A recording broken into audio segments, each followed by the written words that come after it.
Hello friends, this is way of Aish. Evening ടൈമായപ്പോൾ കസിൻസിൽ എല്ലാവർക്കും കൂടെ ഒന്ന് പുറത്ത് പോയാലോ എന്ന് ആലോചിച്ച് ഒട്ടും താമസിപ്പിച്ചില്ല, നേരെ നമ്മുടെ അഴീക്കൽ ബ്രിഡ്ജിലോട്ട് വിട്ട്.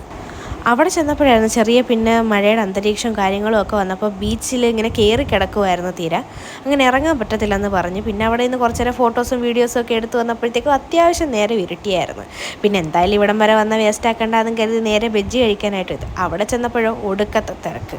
അനിയത്തിമാർക്ക് രണ്ടുപേർക്ക് ഉള്ളി ബജ്ജി വേണ്ട, മുളക് ബജ്ജി മതിയെന്ന് പറഞ്ഞുകൊണ്ട് ആ തിരക്കിൻ്റെ ഇടയിൽ അവളുമാർ ഒന്നുകൂടെ ഇന്ന് ലാഗടിച്ച് ചെറിയ മഴയത്ത് ബജ്ജിയൊക്കെ കഴിച്ച് രണ്ട് ഞൊണയും കൊതിയൊക്കെ പറഞ്ഞു ചെന്നപ്പോഴത്തേക്ക് നല്ല വൈബായിട്ട് തോന്നിയായിരുന്നു.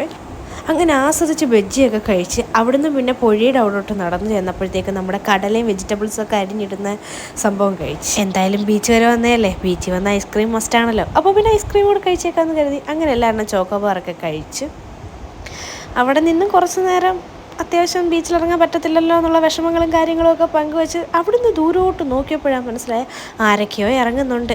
ഇനി ആരെങ്കിലും ചീത്ത വിളിക്കോ ഇല്ലയോ എന്നും അറിയത്തില്ല ഇറങ്ങിയാൽ. തന്നെയല്ല, അത് അറിയണമെന്നുണ്ടെങ്കിൽ ഇറങ്ങി നോക്കണമല്ലോ. എന്തായാലും രണ്ടും കൽപ്പിച്ച് നേരെ അങ്ങോട്ട് ഇറങ്ങിയേക്കാന്ന് കരുതി. അവിടെ ചെന്ന് നോക്കിയപ്പോൾ സത്യമായിരുന്നു, ആളുകൾ ഇറങ്ങുന്നുണ്ട്. പക്ഷേ അധികം ആളുകളൊന്നും ഇറങ്ങുന്നില്ലായിരുന്നു. ബീച്ചിലിറങ്ങിയപ്പോൾ പ്രതീക്ഷിച്ച പോലെ ആരും വഴക്കൊന്നും പറഞ്ഞില്ല. ഈ ടൈമിൽ ഞങ്ങളെല്ലാവരും ബീച്ചിൽ പോകുന്ന ഇത് ആദ്യമായതുകൊണ്ട് ശരിക്കും വൈബ് രാത്രി വരുന്നതെന്ന് അന്നത്തെ ദിവസമാണ് മനസ്സിലായത്. അങ്ങനെ അത്യാവശ്യം എൻജോയ് ചെയ്ത് അത്യാവശ്യം ഫോട്ടോസും വീഡിയോസും ഒക്കെ എടുത്തതിന് ശേഷം നമ്മൾ നേരെ വീട്ടിലോട്ട് പോയി. എന്തായാലും ഇന്നത്തെ ഈവനിങ് അടിപൊളിയായിരുന്നു. കസിൻസ് എല്ലാം ഉള്ളതുകൊണ്ട് നന്നായിട്ട് അടിച്ചു പൊളിക്കാൻ പറ്റി. അപ്പോൾ ഞങ്ങളുടെ കൊച്ചു കൊച്ചു വിശേഷങ്ങളുമായി അടുത്ത വീഡിയോ കാണാൻ. Okay, bye guys.